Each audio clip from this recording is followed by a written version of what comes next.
Hey everyone, it's Meredith, Expanded Food and Nutrition Education Program Educator here in Guilford County. I know you've seen it in the stores: whole wheat, whole grain, honey wheat, made with whole grain. Labels and ads can make it really hard to distinguish between true whole grain products and those masquerading as whole grains. And identifying added sugars, there's only so much time in the day. But have no fear. Today I'm going to share some tips and tricks on identifying whole grains and added sugars, as well as share one of my favorite whole grain snacks. So what is a whole grain? Whole grains have three parts. So there's the bran. This is the hard outer shell that protects the seed through the winter. Then there's the endosperm. This is what provides energy for the growing seedling. And then the germ on the inside. This is the new baby plant. The germ contains a lot of oils and nutrients in there. Whole grains contain all three parts, but processing a grain gets rid of the bran, gets rid of the germ, and all you're left with is this fluffy, starchy endosperm.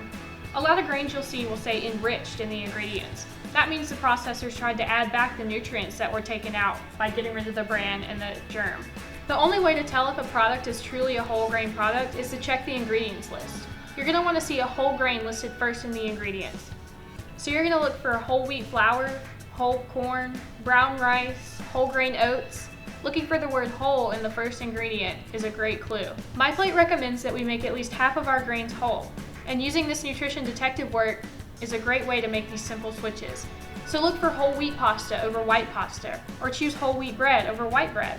One of the main nutrients we get from grains is fiber, which is typically not added back in after processing, at least to restore the amount that was taken out initially. There are three main macronutrients: fat, protein, and carbohydrates. Whole grains are mainly carbohydrates, although they can be sources of fat and protein as well.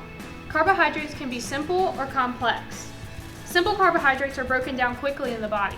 They're found in cakes, white bread, soda, or even just plain sugar. Simple carbs cause a quick spike in our blood sugar and can leave us still feeling hungry. Complex carbs are frequently found in whole foods, like fruits and vegetables, whole grains, and legumes. Fiber is a complex carb. Like fiber, all complex carbs help keep us full and give us sustained energy through slow release of sugar into the bloodstream. Here's an activity for you. I have 4 pictures of common foods and drinks. I've also set up sugar bags to represent the added sugar content in each of these items. Pause the video here and see if you can match the product to its added sugar content. I'd love to see your answers down in the comments. Well, how did you do? Were you surprised at the amount of sugar in each of these products? Maybe, maybe not. What if I told you that the American Heart Association recommends limiting added sugar to 24 grams or 6 teaspoons for women and 36 grams or 9 teaspoons for men per day?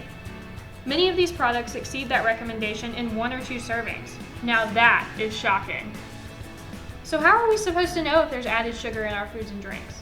Well, we're going to use the nutrition facts label in the ingredients list. These are both tools to help us make the healthiest choices. The nutrition facts label now includes a section for added sugars. A quick glance here can help us determine if a product has any added sugars. However, it's still useful to know what to look for in the ingredients list. So to identify added sugars from the ingredients list, we're going to look for the words sugar, OSE words like dextrose, maltose, and sucrose. These are all chemical names for some sugars. And we're also going to look for syrups, honey, and molasses. Leave a comment down below of some sneaky sugars you've found in your foods. Now, as promised, my favorite whole grain snack. My college roommate taught me how to make popcorn on the stove from bagged kernels, and it's been a favorite snack of mine ever since. I start with half a tablespoon of olive oil in a pot with a lid. This is very important, and you'll see why.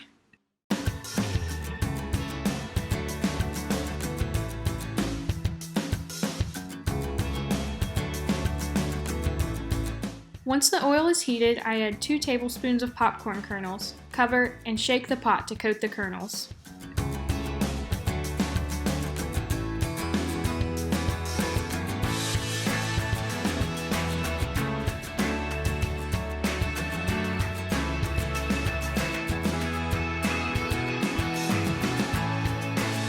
When the kernels start popping, I make sure to shake the pot regularly to avoid burning.